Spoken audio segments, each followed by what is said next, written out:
We're going to get started here in about 5 minutes. I'm just giving folks some time to join.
We're just going to give it a few more minutes and then we'll get started.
Okay, I think that looks to be about everyone. Thank you for everyone joining us here today. We'll just go ahead and get started here. So my name's Tom. I'm one of the academic advisors here at Western University from the Faculty of Information and Media Studies, which oversees our Media and Communication Studies program. And I oversee our student learning group here in our faculty, as well as a lot of involvement with our first years in programming. And I'm Wendy. I'm a learning skills specialist. I work in the student experience department here at Western. I really loved working on this project with Tom, and we're very excited to share a little bit more about how it came to be. Yeah.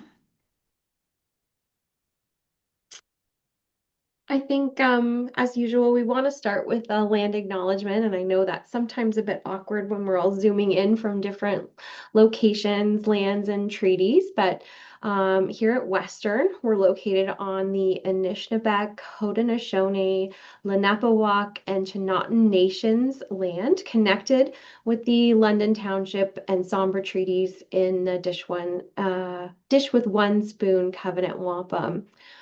Often, when I take time to acknowledge the land, I also think about my own position in higher education. And I think student service professionals like ourselves are in a great position to challenge systems and policies that are at our institution and in the larger context in education in Canada. There are some that still limit access and marginalize Indigenous students, so we need to be good allies. I'm going to start us off just by talking a little bit about the presentation. We've kind of divided it into four sections, and during each section there will be a bit of an activity. So we hope you came kind of ready to participate. We're going to introduce you to our supported learning groups at Western. For the rest of the presentation, I'm going to call those SLGs because that's what we call them here, and that rolls off the tongue. So I'll introduce you to SLGs. We'll talk about how to design curriculum and learning experiences. We'll talk about logistics and how we've sort of figured out how to make a program like this happen. And then in the fourth section, we're just going to talk a little bit about challenges. And we're kind of excited to have you here today because we are thinking about sort of future challenges, and we may be able to get some of your creative ideas so that we can use them as we navigate those challenges. So I want to talk a little bit about the activity. Our goal here really is to get you thinking about how you might be able to take this model and develop it at your own institution. So for each of the four sections of the presentation, we've built in a Padlet activity so that you can brainstorm your own ideas or share something that's coming up for you while we're talking that relates to that topic. And we're going to share this Padlet resource with all of you. At the end, we'll make sure that it gets out to you so that you can kind of keep this as a resource. So at the end, we're hoping to have sort of a co-created and shared resource of ideas and strategies that make it so this could work, anywhere else on another campus. Okay, we're just going to do a quick icebreaker here, just to kind of introduce ourselves, see where we're all zooming in from today. It looks like some of us might be starting our days, some of us might be past the lunch. So as we get going, I think we're going to use the Mentimeter. We are kind of on the fence depending on the amount of folks that joined. I'll share the link in the chat, and Wendy will switch over to the page. And if folks can join, I think there's a code as well. I'm going to go back to the first one. Awesome. Okay, so if folks want to join, that'd be great.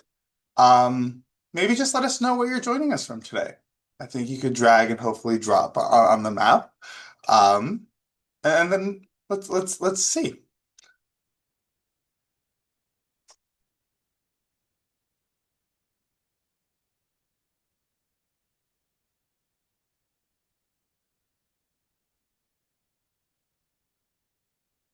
Awesome. Okay, we're covering coast to coast.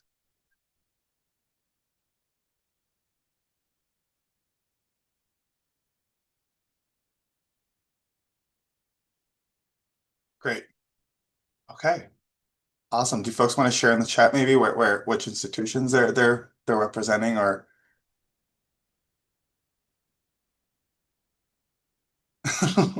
Yeah, it's a big circle.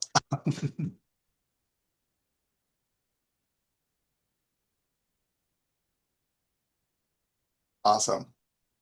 Well, welcome everyone. Let's go on to the next question.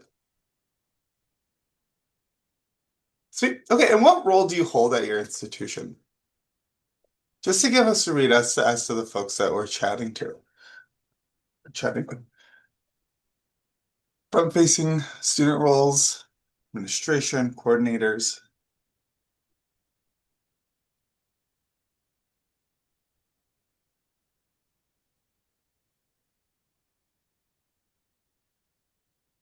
Awesome. Yay. Okay. Yeah.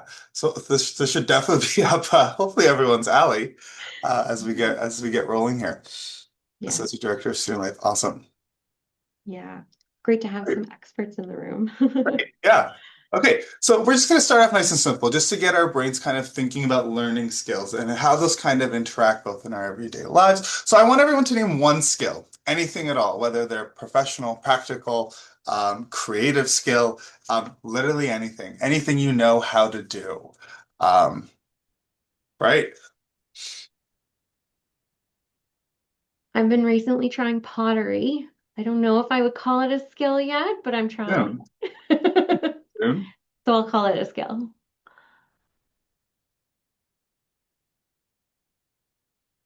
Hey,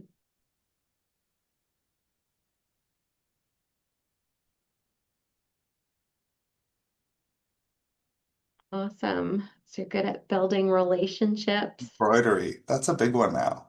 Yes, I love that. Yay for my craft people. Right. Dancing, not me. That's great. Right. So we all have these skills that we've learned at some point or another, maybe more recently. Some maybe we've had for a long time. And I guess when we're going to move on to the next slide, I want you to think about how you learn that skill. So we've come up with a lot of common ways that folks develop skills. So how did we get there? Were we taught? Did we watch a video? Did we practice trial and error? Did we read instructions? Were there other ways that we learned them? Right, practice repetition.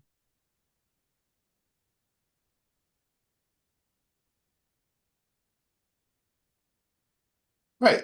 Awesome. Again, probably not lots of groundbreaking things here, right? We've all kind of hopefully in our roles we've learned and we've adapted and we've thought about these skills. And then we're going to go on to our next slide. And I want you to think about what has been the most helpful in learning that skill, the actual strategy that you used.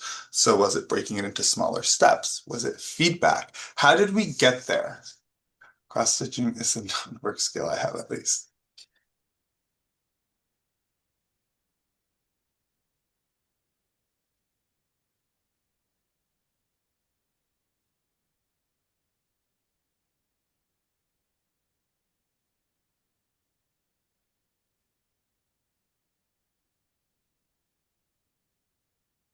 Patience. Right.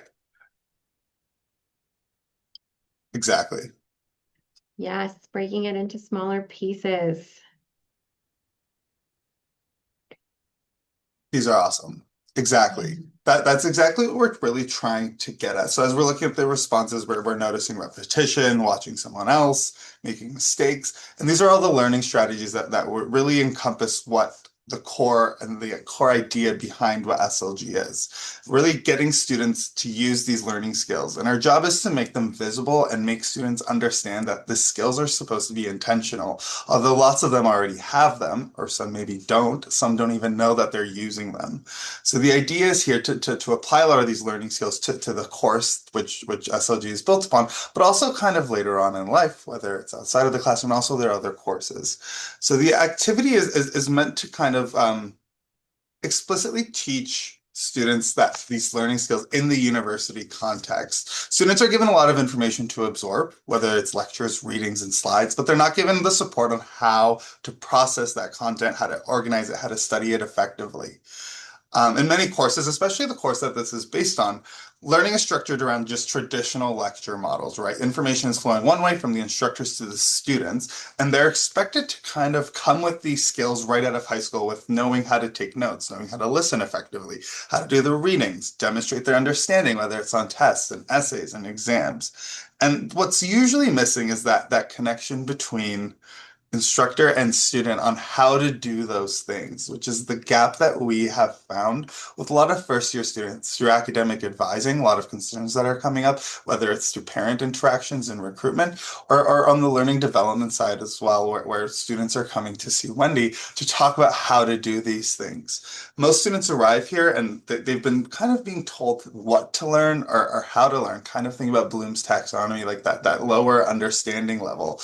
And the idea here is to provide them with skills, kind of avoid the hand holding and give them the skills to think independently. We're not here to give them answers, but what we're here is to give them the tools for them to navigate this on their own and really start to think critically about what it is to be a university student, what it is to thrive in a university environment, and really make that experience their own. So we sometimes assume that students will figure it out on their own. But for some, yeah, that's great. But for some that comes at a different at a different time. Perhaps they're focused on other things, and perhaps these aren't things that they have necessarily been prepped to do. Whether they're coming from an environment, whether it's online learning, whether it's we're coming out of COVID. I know we don't like to talk about COVID, but it's still we're still seeing the effects of a generation that maybe hasn't had a lot of those skills implemented. So that's what student learning groups or supported learning groups are here. Our SLGs are to give students peer-led spaces to practice these learning skills. In other words, we're kind of giving them, we're going over course content specifically with learning skills and letting them adapt it to their own needs. Mhm. Before we leave this, I really wanted to shout out the compassion that other people had for me when learning this skill, because that's another really important part of what we're doing is we're hoping that learning in community also helps to kind of help them to understand that they're not kind of alone or isolated in the learning journey. Okay, we're going to transition back to our lovely slides. Thank you, Wendy. You're welcome. Okay, Okay, I think we're up first. So we're going to talk about the first section of our presentation, which is all about sort of how we got it started. While we are talking, we're hoping that you'll pop over either on your phone or maybe on a second screen to our Padlet activity. This is just kind of a place, a sandbox to work out any ideas that you have. The first theme or the first Padlet's theme is around identifying needs and partners on your own campus.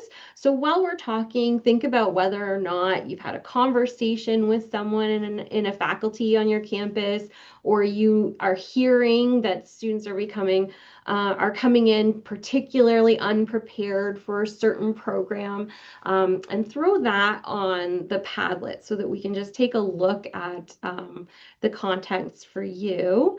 I will also try to copy the Padlet's link right into the chat as well. Give me 1 second. You're all going to learn how terrible I am at multitasking. Okay, so hop on there and we'll continue with the presentation and we'll visit that Padlet at the end of section 1 just to see where everyone's at. so we'll start off with what is supplemental instruction. I'm sure most of you have a version of this at your institution. It exists in different forms, but primarily it was created at the University of Missouri, Kansas City as a non-remedial approach to learning. It was basically built to support historically challenging courses by pairing course content with targeted peer-led learning support. So it's not tutoring, it's not a remedial program. It's designed for anyone in the course, regardless whether they're struggling or doing well. The core idea is that the academic success depends on both what to learn and how to learn it. So the core features of the supplemental instruction model are these trained student leaders who have previously succeeded in the course. They run regularly scheduled sessions. These sessions focus on working with course material in an active way, discussing key concepts, practicing questions, developing learning strategies that students can use independently. And the emphasis isn't on reteaching, the lecture, but it's more of making sense of helping students make sense of what they've heard or what they've seen or what they've read, giving them the skills to engage in that material effectively. So what we found was a lot of these programs that exist, even at Western, were focused on a lot of STEM courses. So again, those are our business courses, our economics, our sciences, our maths, our comp sci, and a lot of our students, like our students here in MediaCom, more of an interdisciplinary program, weren't using these resources. Although they did exist for our students, participation was quite low. And upon feedback, it just wasn't designed for them. Our courses are built a little different in that you can't just show up and it's not an equation that we're necessarily working on. We're really working on engaging with the content, making it meaningful. A lot of our courses are essay based and essay designed. So going in and asking specific questions usually leads to bigger issues. It's not as simple as reviewing a course concept, but it's usually an overarching issue overall of understanding how to interact with a lot of the material. So our supported learning groups are built off of the supplemental instruction model, but they're really focused to adapt to Western, focused to adapt to FIMS, focused to adapt to our students. So they specifically meet the needs of our program. So, and the Media 1020, the MediaCom 1020E course, that's our introductory course for first year students. All first year students in our program need to take this course. It's large, it's interdisciplinary, it's essay based.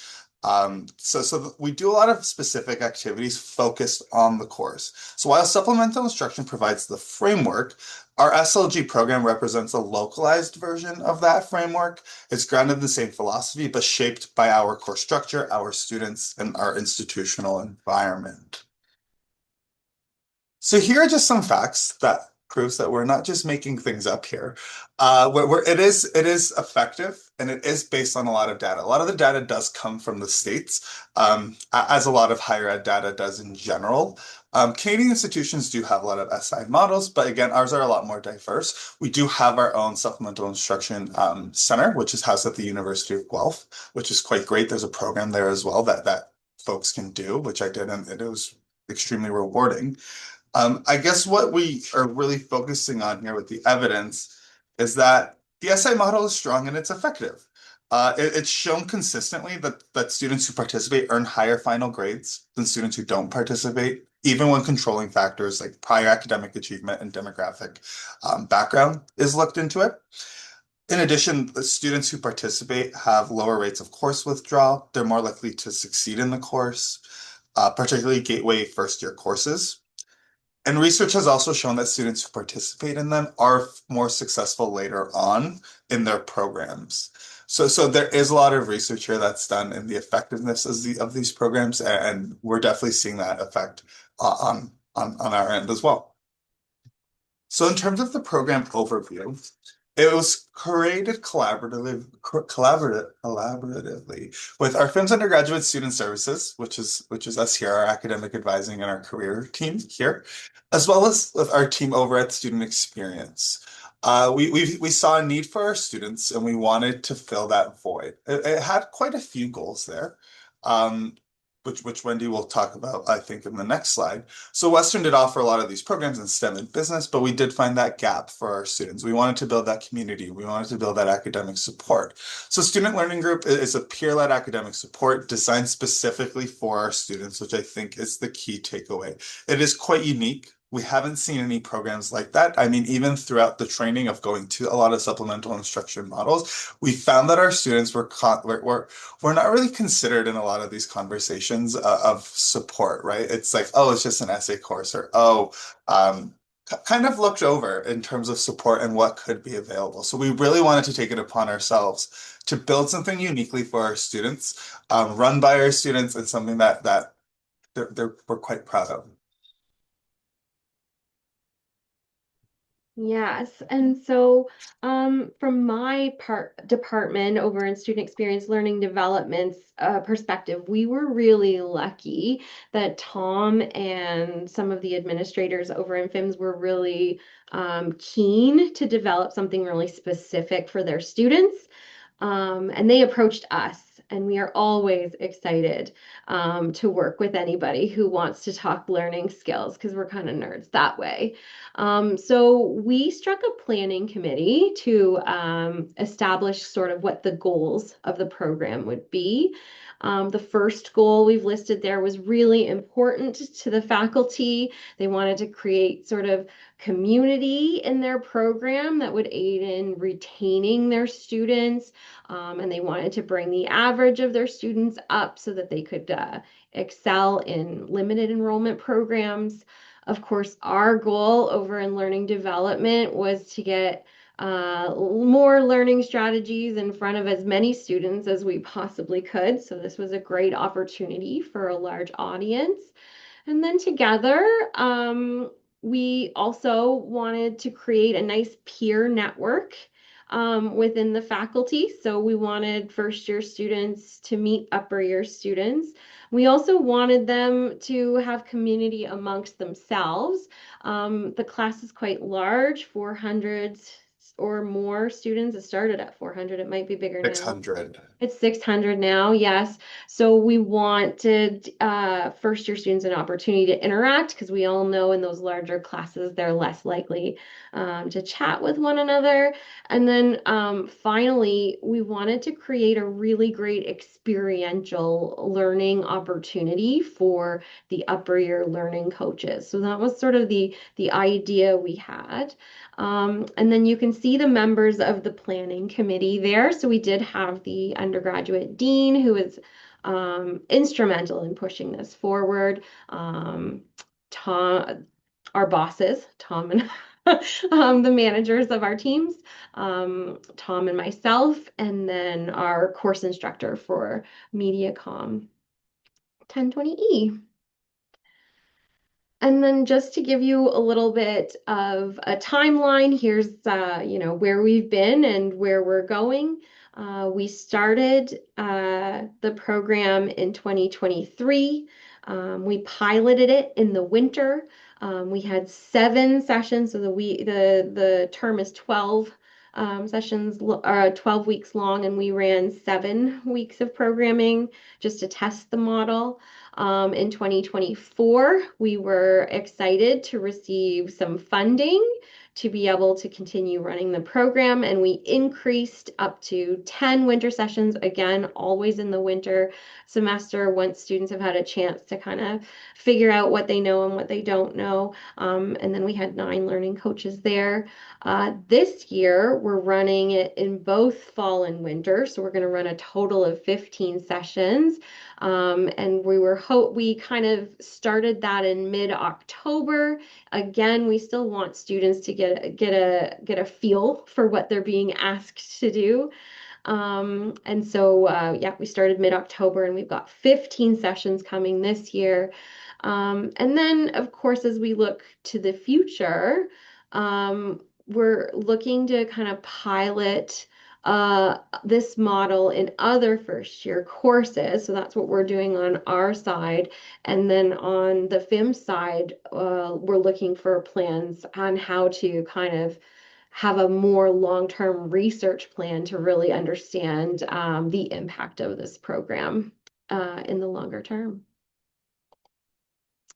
Okay, I hope that some of you have joined that Padlet and we can see whether or not anyone's had any ideas. So someone's shared that a lot of these exist in different forms. So we're talking about the SI.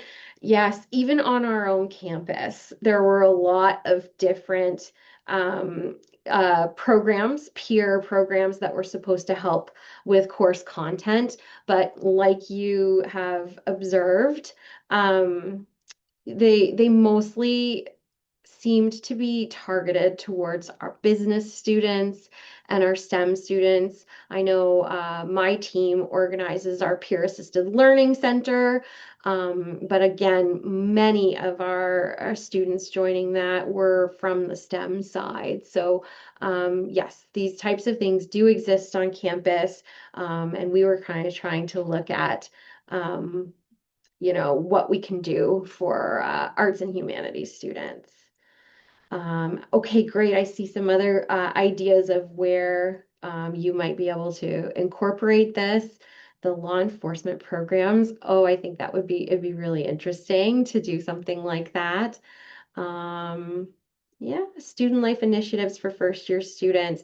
Yeah, I know on my side, working in the student experience side of the house, um, the important thing is to like look for partnerships so that we can get in front of more students. So we have a lot of student life initiatives. We want more people to get to know what they are. And so partnering with a class of 400 to 600 students is a great way to be able to like encourage participation there. Thank you very much for sharing. And I think with the student life initiatives, we are trying to kind of incorporate that now that we have a lot more time. I think one of them that we're even focusing on is professionalism and how to communicate effectively with members in the community. So we're definitely trying to now incorporate, now that we have a lot more time, focusing both on the course concepts and then also going into some of those student life initiatives as well. Yeah. Okay. We're going to do this again for now for we're moving into section 2. So you can join this second Padlet. The theme here is going to be whether or not you've seen any interesting activities that you've had people use in your in your context. It's be a great time to share what skills you think that first year students might need to develop. So we'll collect those ideas on this second Padlet. And yeah, we'll go through sort of how we developed on our side, and we'll hope to see some of your reflections on Padlet too. Okay, still me, I think. Yes. So of course, once we decided and had these sort of overarching goals, we really needed to start to narrow the focus into like what a session is actually going to look like. And we really needed to know what the undergraduate dean, the course instructor, the TAs were observing as gaps in first year students' knowledge. We know already about transition, we knew about student development theory, but what was it looking like in the classroom and in this class? So we asked them sort of, what they were observing, and the course instructor was very enthusiastic. We spoke for over an hour, and it was so clear that he really, really cared about his students and he was concerned about some of the skills that they lacked. So, his class is particularly interesting in terms of the resources they get. The slides are very different from what students are used to in other classes, lots of pictures and images, and not as many words. So he was concerned about how they were taking their notes and whether or not they were like really effectively using the course material. And we get a lot of that on this side too. What do I do with my textbook after I read it? Is there anything else we can do? Obviously, none of you are surprised to see time management and focus on this list. He was also concerned about the fact that he would give back grades, but he wasn't sure if students really knew how to incorporate any feedback they got. And the building resilience piece was around, when they got the grades, if they weren't great grades, they were really deflated. They started to pull away. They weren't as engaged. So how do we see grades and how do we see feedback as opportunities to learn and grow? Critical thinking, exam preparation. These are all things we know they need. And he was super concerned about their well-being, whether or not they were having sort of a lack of motivation. We talk procrastination, those types of things. We also had to meet with the head TA, and that was not just around collecting information, it was also just to kind of clarify the roles of coaches. So this particular class had a TA, had a tutorial hour, and then they also had the opportunity to come to our supported learning group. So we wanted to kind of make sure that there wasn't too much overlapping, that the TAs knew that our learning coaches weren't teaching content, they were just using content as examples, and that the main objective was to develop learning skills. But of course, the TAs had a lot of insight on student performance in terms of the tasks of the course because they often marked the assessments. So they had a lot to kind of share around the more technical aspects of first year students' works, gaps in their ability to write good papers, make good arguments. And then they also had created a bunch of resources like note templates, um, handouts for the exam for review that they were really happy to kind of let us share so that that could help inform our work too. We all just wanted to have a similar message and be on the same page around what we were doing. And then the next thing we had to do then was to look at the course syllabus and sort of map the learning skills to the content and the assessments of the course. Our goal here was really to make sure that the learning skills we were teaching were really timely so that the students would be able to use that learning skill right away after they'd been exposed to it. And then they could kind of develop that skill in the particular week that we presented it. So the example we have on the slide, and we did this for each and every session that we planned. The example here is a group work session that we did, and this class had a group assignment that the students needed to complete. So during that week, they were teaching about AI. And so we incorporated sort of teamwork, things like in that session, we were splitting them into groups and asking them sort of to prepare for a debate or make some notes around a presentation they could do. And then the content, of course, the debate was on AI and some of what they learned in that class. And then we also covered things like group contracts, the importance of having agendas, delegating roles in group work, sort of, etc. So that's just one example, and we would do that for each session. An important part of our group, or our actual SLG sessions, was a lot of the innovative and engaging activities our students were able to come up with. So in terms of the session structure, a lot of the time there's an introduction, there was some uh, kind of temperature checks, along with the students sharing the learning skill, going into their own experience. And the most exciting part, again, is those engaging activities that our students came up with. It's a lot coming from our actual student learning coaches, as they've not only been successful in the course, they've taken the course. So they understand the concept, they understand how to engage with the course, and they're able to put a creative spin, a lot of the time a relevant creative spin for the students to really emphasize that learning skill, really grasp the learning skill, and apply it to their course content. So like two truths and a lie, a lot of the time on critical reading and analysis. We saw New York Times connections for exam prep, really grouping key concepts in their courses.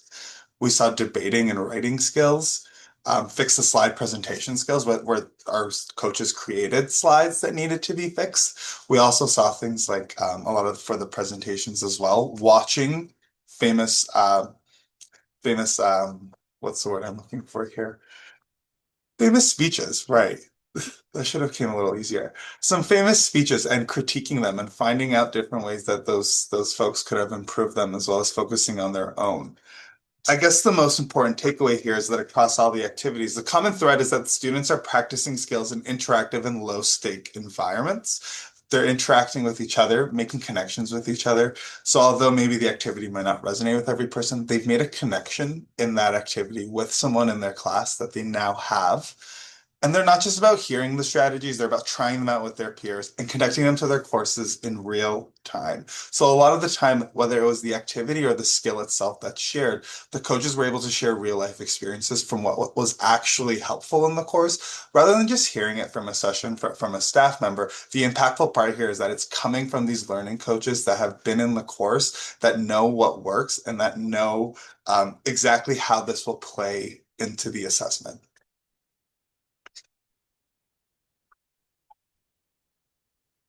So we are hoping that again, you've hopped on that Padlet and there are some ideas that you could maybe share with us.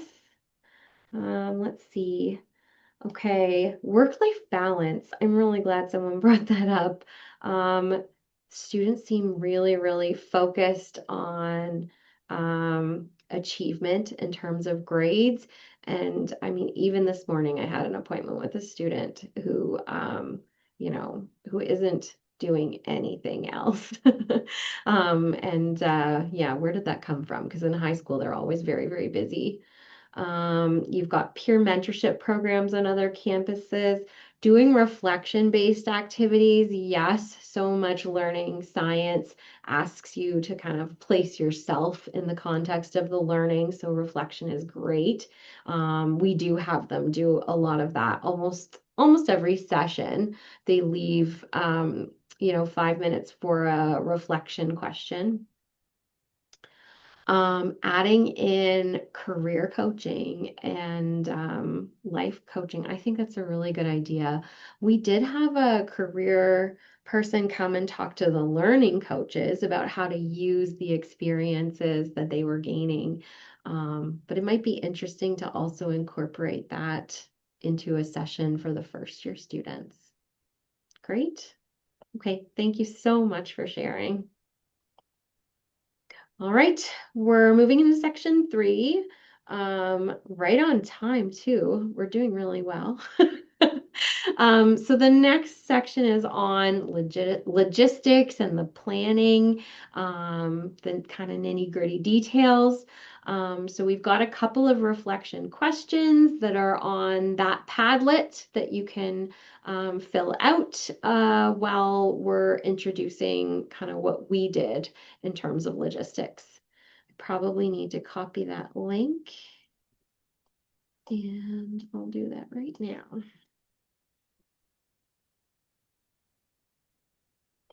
So there's Padlet 3. Please hop on, and while we're talking, feel free to add your own reflections.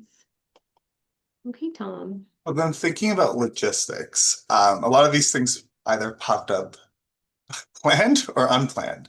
And I guess the most important part of this entire program is really our upper year student learning coaches. They bring a lot of value and a lot of insight, and making sure we have strong student leaders or are developing strong student leaders is really pivotal in the program. So what we did, what we did was we set some boundaries surrounding who was able to apply. It was 80, at least in the course, 80 cumulative average, as well as background in campus leadership or leadership outside of campus. In our first year, we only had six that applied, so those six were all selected. But I think Wendy and I have talked about a lot is that how lucky we have been with the coaches that have come through and just how dedicated they are to running the sessions. They're extremely passionate about helping those first year students. They've all either struggled or know someone that has struggled in those first year classes, and the perspective that they bring and the creativity to solving these issues it really amazes us sometimes. Like we think of something boring as reading strategies, and they kind of go off in this idea that sometimes we don't even expect. But hiring is definitely a key component there. In terms of the number of hires, it has to do with the demand for the course and the program. So that we've been able to adjust over the years as the program has continued to grow. When talking about our funding, we have a unique funding structure here within our faculty that is based on student donations that we're able to then kind of put requests for. And there's a committee with different constituents, both students, staff, faculty, that then vote to see if that's something that should go forward. A lot of supplemental instruction models are voluntary. I know at the university. Well, for example, I know a lot of that is voluntary in terms of the student workers. So it's just really it really depends on what you're able to we're able to come up with. We always love paying our students. We think they're deserving of that. It's always great to help them out. And we find that we're able to hold them accountable to the position a lot more in that sense, and we're able to hold them to a higher standard as well. We also find that it brings a different kind of student forward as well, and it makes the hiring process a lot more competitive. This last year, we saw about almost 50 students apply for our positions, which student engagement in general is quite low across campus. I think we're all feeling that. And that just doesn't seem to be the case here, which we're extremely proud of. One thing about scheduling and promotion, so the way that our program is structured is that we have 9 student learning coaches for the year. And they're split into groups of 3. In those groups of 3, they each run a session each week on the same learning topic. So that gives students a wide variety in terms of being able to hopefully fit that schedule in. We pick times that we know are free for students. We try to fit everything in. We haven't had any scheduling issues yet with 700 students. So that's been quite great. I mean, there are some challenges there in terms of scheduling and classroom availability, especially on a growing campus like ours. But we've been able to manage that quite well so far. In terms of promotion, we've been also quite successful there with our relationships with the instructor. A lot of in-class promotion. We've done videos. We've had targeted emails. We've had our own website built, social media. A lot of it's really faculty endorsed, and it really even starts in our recruitment phase. We're really bringing it up with a lot of grade 12 students now as they're walking in, whether it's at the Ontario University Fair, whether it's at any of our recruitment events. It's something that comes up with students and their families, especially wondering what resources are available specifically here built for our program. And this has been an incredible tool to share with others. Students really love it, and even the students we bring to those recruitment events are usually have either been a part of this program or a leader in the program, and they're able to speak extremely highly about it. And kind of the important part here is the incentives. So sometimes a lot of these programs are meant to be non-remedial. They're meant to be also anonymous. In our case, they are to the instructor, but students who participate in a certain amount of sessions do get a 3% bonus towards their final grade, which has proven to be a lot. We know these things are helpful for them, but sometimes just having a helpful resource, as we know, students don't necessarily find the value there. So sometimes dangling a carrot, as we could view that is a little helpful. We know this will be helpful in the long term. We know that it's important for retention. We know that it's important for community building. We know that it's helpful down the line in terms of their other courses. So it's also an investment that we see on the faculty level with the instructor that is valuable. In terms of workload for TAs, in terms of workload for instructors, it's something that we do see a good return on. And then in terms of assessment, there are a lot of stats that we are starting to collect on the outcomes. We do a pre-assessment of all students before they start the program, a post-assessment once they finish, as well as assessments that take place after each session. So we're able to see live time and feedback, how those sessions are going, what our learning coaches can adapt. So kind of lots of kind of moving pieces here that all kind of fall together quite naturally for us at the moment. But definitely some learning along the way as we maneuvered all those things. Yes, and we pulled training out here. Um, when I looked at the agenda for this particular conference, we saw a lot of sessions around training peer leaders. And so we thought we might have some experts in the session that could give us some good ideas here. If there are things that you train your students on, that you think have been really successful, please put those in the Padlet so that we can all consider alternatives. But in terms of our particular training, before the students do their first session, we spend approximately 10 hours with them, or they spend 10 hours on their training, including in-person training session, which we've held on Fridays and Saturdays, just to get them all together and kind of also, do some icebreakers and build team. We have them do some asynchronous training. So there's an expectation that they do some reading before they come to that training. And then because they are employees of the university, because we're paying them, they have to do mandatory HR training. So there's a number of training modules at Western that they need to complete before they start. Then the topics. Obviously, we want to talk about ethics and boundaries and knowing what is and isn't their role. This position, and I'm sure many of you can say the same, peer helpers kind of attracts a natural kind of student who is looking to help. So of course, we don't want those students to feel like they're carrying everything for the students that they're mentoring. So we talk a lot about that. Obviously, how they can refer to campus services. We do a deep dive on evidence-based learning strategies. As Tom said earlier, they're using them all. Sometimes they didn't know they have an official name or that they're based, they're research informed. And then communication skills. In the training session, we have them design and plan their own session. We ask them to kind of teach us in a fun way a learning skill of their choice. And of course, as Tom said, they work in groups of three, so it's really fun and supportive to present to each other. And then my favorite part of working with these students is our weekly 1 hour meetings. In this meeting, it's a chance for us to find out what they did that landed, what maybe they're not sure if they want to do again, get some feedback. This is usually where we hear about tech glitches, right, Tom? So that's the kind of thing they could report back on. And then we do a brainstorming exercise, and the prompts are listed there. So we ask them those questions, and we do kind of a circle share. And a lot of times, one group has decided on an activity that they think they want to do, and then we have the other groups kind of jump in and talk about, how they might adapt it or what good ideas they have.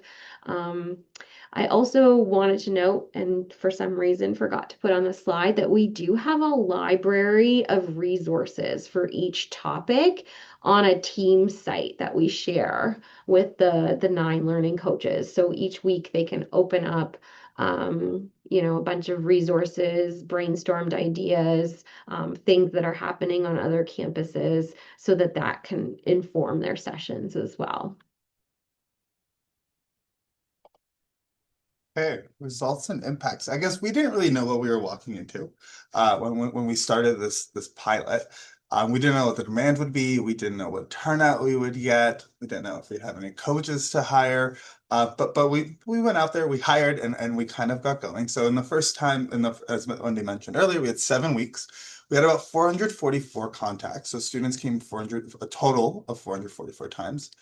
Of those contacts, 100 students earned that 3% boost. So that means that they showed up at least 4 to the 7 times for our first go around. And we found that the average for the students that attended was much higher, significantly higher than the class mean. Was it just the really eager folks that came? Perhaps. Was it also some folks that maybe found the sessions really helpful as well? We hope. But our data collection wasn't probably as elaborate as maybe we needed it to be or wanted it to be, just because we didn't know what to expect. So we kind of went into it a little late as well. We weren't really sure about funding. There were a lot of uncertainties about the program, but we saw this as something that was really positive, and we saw a big opportunity to grow. So then going into 2025, the program nearly tripled in terms of attendance, which we were extremely pleased with. So about 1,300 student contacts over the 10 weeks, which we expanded from 7. 140 students attended 7 or more sessions, which was required to earn that 3% bonus. And then we collected a lot of data from the pre and post, which we thought was really interesting. So almost 90% would recommend SLG to a friend or a classmate. 76% found the skills helpful for future courses. 89% learned a new strategy. 74% reported improved academic performance in the course. We even had our learning coaches reporting that students from other courses started to come into the SLG sessions. They're like, there are some business students that have just showed up because their roommate told them how great it was. Are they allowed to be there? We didn't really have an answer for that. That wasn't something we had necessarily planned for.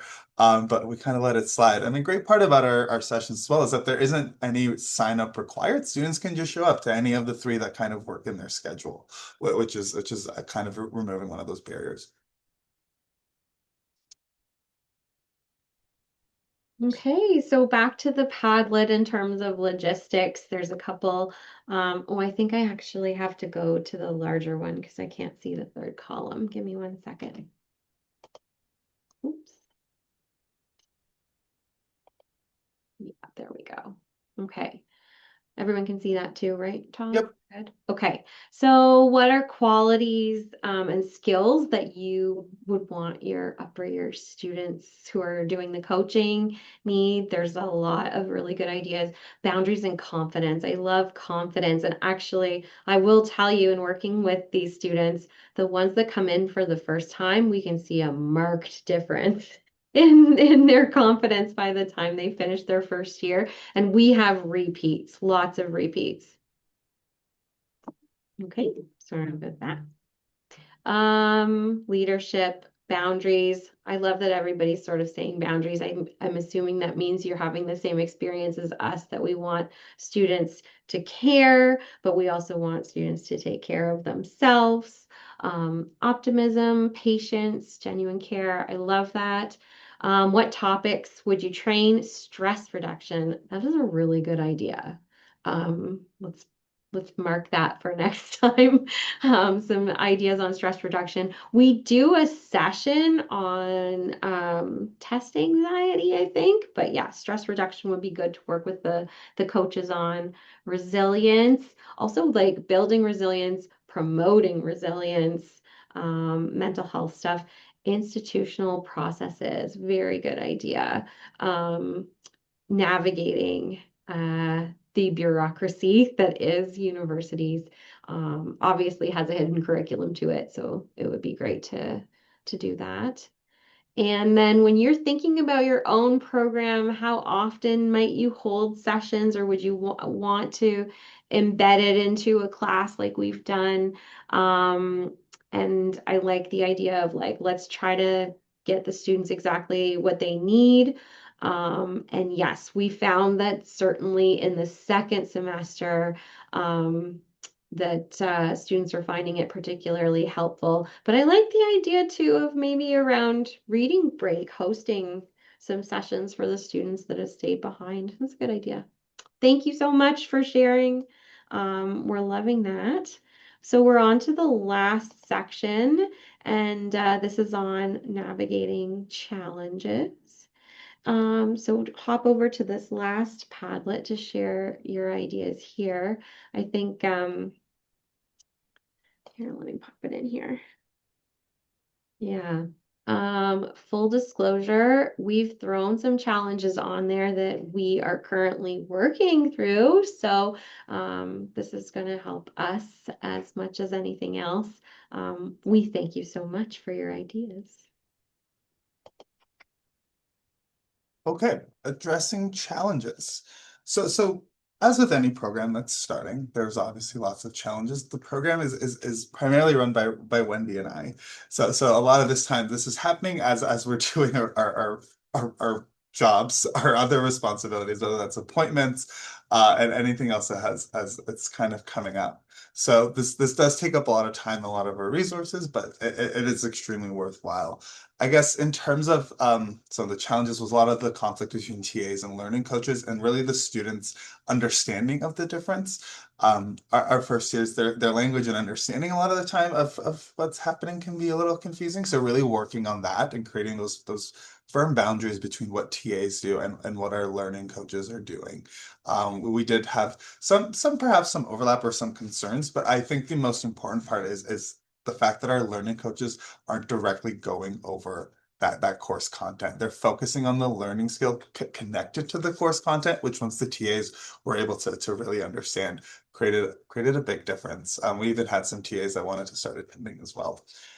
Expanding the program to 15 weeks and going to the first term has created some challenges where we're not sure if that's too much. So we're really trying to find that sweet spot. How many sessions do students want? The idea of starting in the winter term was strategic, where a lot of the time our first year students come in and they're really overwhelmed after those first couple weeks of classes. They come in, it's summer camp, they're getting all this fun, there's all these activities happening. They're not really wanting to probably jump in and get support. Plus, they don't even know they need that support yet a lot of the time. They're still figuring things out. They just move into their residence. They're still making friends. So The idea that we didn't want to start too early really resonated with a lot of students. Even our upper year students agreed when we brought that forward. Starting now in the fall, we wanted to catch students a little earlier. The course has actually changed quite a bit, where there's no longer TAs a part of the course from day to day. There's grading TAs, but that's about it. So there is quite a void there that we wanted to fill by providing more sessions going into the fall term, which has proven to be there is a demand there, and it's nice for instructors to be able to send students elsewhere for that support as well, whether it's peers, which has proven to be quite helpful. I guess the challenges there as well are also then financial, having to expand our budget and having to dip into other years now. So really restructuring in that sense. Booking rooms on our campus has become a lot more difficult with the expanding student population. A lot of rooms are booked, and priority is going to go to our classrooms, which is proven to be a little difficult. Um, Advertising and getting the word out is always difficult. We always struggle with knowing how to reach our students, which I think everyone can agree with. Um, they don't read emails. Sometimes we could get them online, sometimes we can't. So really trying to target them and find them and really meet all of them at where they're at has proven to be a lot of effort and a lot of work, but rewarding. And in the future, as we continue, we're really trying to look at making the program more accessible. Is there an avenue for the program to be online? Would that defeat the purpose of the program? Also considering if the course instructors change, would we have the same support? So I guess really thinking about the program's ability to survive with or without the incentive. So there are lots of issues kind of there that we're really thinking about wanting to cement the program as something that exists for all students moving forward, especially seeing the impact that it's been able to make. And then moving forward as well as TAs, I think on our campus are becoming a lot of courses are beginning to remove a lot of the TAs associated with the course and using the SLG model as a way to kind of not replace, but provide an alternative resource that students can go to find that support. So that's something that we're also trying to think about, trying to imagine that for those upper year courses. Okay, last section was a little bit short, so we're going to quickly pop over because there were more than one column. Give me a second here. Creative solutions to challenges. Okay, there's lots of good ideas here I can see. So if you weren't able to use incentives or you were working with a professor who didn't want to give that bump, what else could you kind of do? So there's, yes, learning coaches going right into lecture. It's a really good idea. Um, Reminding students how important it is and the impact that this is having. I think our stats are helping us there. Using university department flyers, newsletters, utilizing your senior students, maybe have someone talk about the experience that they had. You're totally right. Senior students love to talk about their experiences and encourage students. So it's really a resource we have that we need to tap into. Okay, what if the only rooms left on campus were hard to find and the Wi-Fi was spotty? Very real experience that we're having. And virtual spaces. I think that's a great uh, idea and concept to kind of explore what it might look like, what the engagement might be like, and then making sure that there's interaction and icebreakers. Um, Try to block locations in the previous semester. Yeah. Western's campus, there's some barriers to that, but it's a really good idea. And as we're learning, the further ahead we plan things, the easier things go. So that's really helpful for sure. Yes, if there's an asynchronous class, making the learning group hybrid might be good. I was just reading an article recently where they were doing a study, an asynchronous class with 900 students had in-person, just peer learning groups like this, and the engagement in that class really rose with that. So that would be an interesting thing to do. um, remaining online, so not having people necessarily come. That's another option too there. And then what would you do if you were doing something for upper year students? Um, yeah, I think graduate students facilitating an upper year. That's a really good idea. I like that. And then talking to other students, testimonials, trying to figure out demographic. Yeah, we've been thinking about, career outcomes being something that possibly you could incorporate if a student was in third or fourth year and doing a program like this. These are all super helpful ideas. So thank you so much for participating in our Padlets. And I think what's great also here about the program is that it's built in collaboration with with a faculty with a department on campus. So a lot of our programs are able to be dealt with in-house, where they're solved by students in our programs that can solve them in real time and give us kind of feedback based on their own experiences. Sometimes these programs might be introduced to us kind of top down, and they don't necessarily fit necessarily our student population. So that is a great pro of our program is that it is built in-house. It's kind of built for our students and by our students, which is proven to be a key tool to getting students there as well. Yeah, I think that's a very important point. Okay, we're going to sum up here, and we do have a little bit of time for questions and discussion. But yeah, I just wanted to share how proud we are of this little program and how it's grown and how we're finding and learning every day that it's becoming more and more impactful in the faculty. Some of the outcomes we've been excited for, again, those higher participation rates and having students engaged when they come. We're starting to learn not just, from their grades, but they're also perceiving that they're understanding material better and that they're feeling more confident in the course, which is obviously something we're really excited about. Students like it.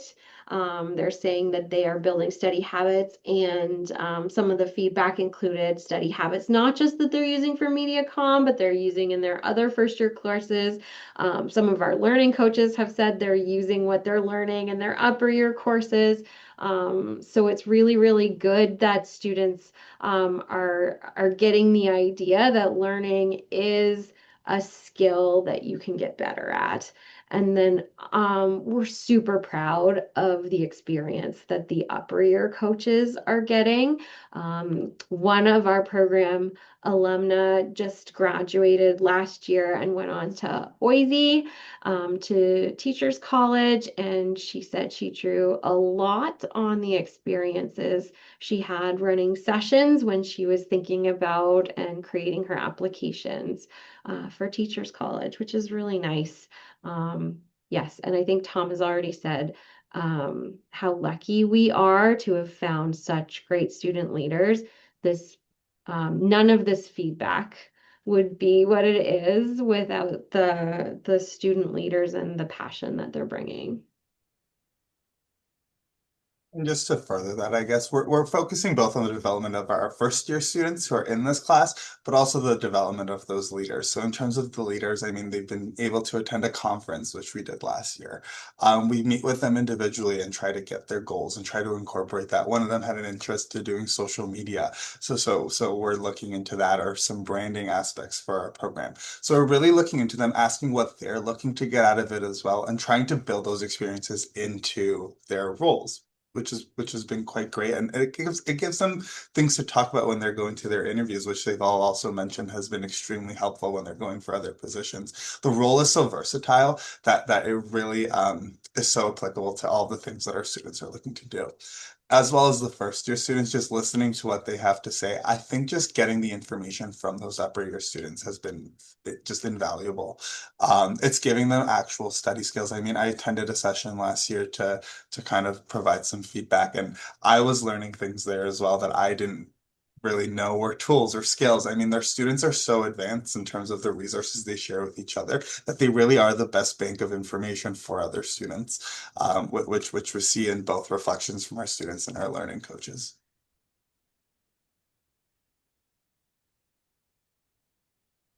Thank you for giving us the opportunity to talk about this program. We're excited to do it. But we would love if, um, after you've seen all the information, if you had any questions for us, we can either do put your hand up, unmute, ask, or you could put a question for us in the chat. We'd be happy to take this discussion further.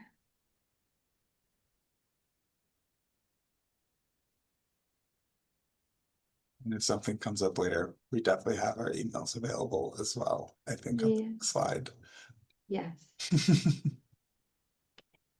We'll wait a couple more minutes in case somebody's typing something into the chat. We did kind of think about our own experiences in Zoom style workshops. And so we put that Padlet and the Mentimeter in place, not just because our students are using them in the sessions, they definitely are, but also just to give people a chance to interact in other ways aside, because sometimes it is hard to unmute. Is there a question or two coming in? Yeah, we have a few. So we'll start with Becky. I could leave this one with you and I can answer the next one. Are you using any methods to track the impact of this programming on students' life cycle and retention of those students? Mm. You're saying I'm answering that one? Do you want me to? No. I can answer, sure. With the program being so recent, we are starting to get that data, and that's definitely something that we'll look into, probably going into next year, as the students would now be going into their fourth year. So we definitely be able to look at it from a different angle for sure. Some of the things to take into account that the course is first year as well. So not all the students are in our program. It's open to all students enrolled in the course, not just specifically our program. So we definitely have to filter that out. But yeah, it's definitely something that we're going to be doing. Um, Yeah, I was just gonna jump in because where we started when we had the planning committee, we talked about, maybe having a researcher join us and put through ethics approval to really do kind of a longitudinal study. So that's exciting possibility. So we don't have that information yet, but I think it might be where we're going. sure. Do you want me to do the next question? Sure. Yeah. Yes. Nuts and bolts question, and I think it's a great one. How are the students compensated, and do they have time to prep on a weekly basis? Do you want me to go or? Sure. Yeah. We post this job at a 5 hours per week commitment.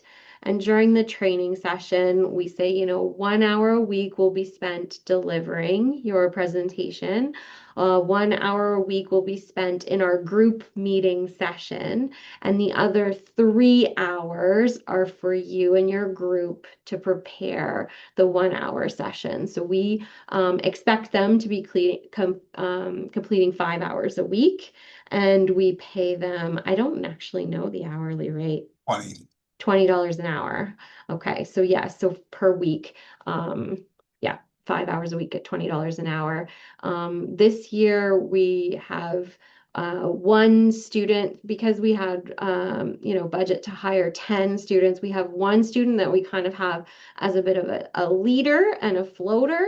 So if, for instance, someone is sick on the day of their presentation, our student Kayla can jump in, and she's also, because she's been doing this for 3 years now, she's showing great leadership. She offers a office hour once a week for the learning coaches to drop in if they want to kind of workshop something that they're going to do. So, yeah, I hope that answers the question on how we distribute the hours. And that kind of leads into the next question as well. So about 5 hours a week, and our students self-report those hours. We have a lot of trust with them in terms of self-reporting those hours, and we haven't had any issues with that yet. So outside of that 1 hour where we meet with them, the rest of that time they're supposed to organize a meeting with their group, which they all do, and again, a lot of trust there, and with the work that they're producing, we're extremely pleased with how things are going.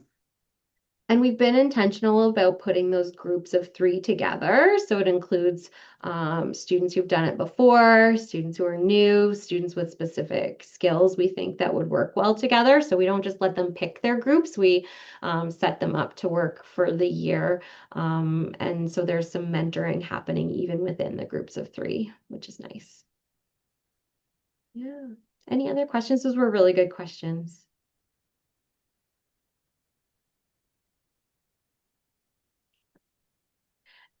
If not, we did create a website resource for this presentation so that people can get a really good look at that. Um, in case, you don't remember everything we said, there's a website that takes you through all of this information. I know we have access to the PowerPoint, and then I'm hoping I can put that Padlet together and maybe send it back to the organizers so that it can go in that Google folder so that we can use the ideas there. Yeah. Thank you so much Um, for coming on your lunch and listening to us talk. Thank you all so much. If you have any questions, please don't hesitate to reach out. Excellent. On behalf of Caucus and the COPs, I just want to say a big thank you to Tom and Wendy. Thanks for sharing everything. It was a really great session. And thanks to everyone who participated and shared so much on the Padlets. I know I learned a lot from both parties. So thanks so much. Yeah, thank you. All right.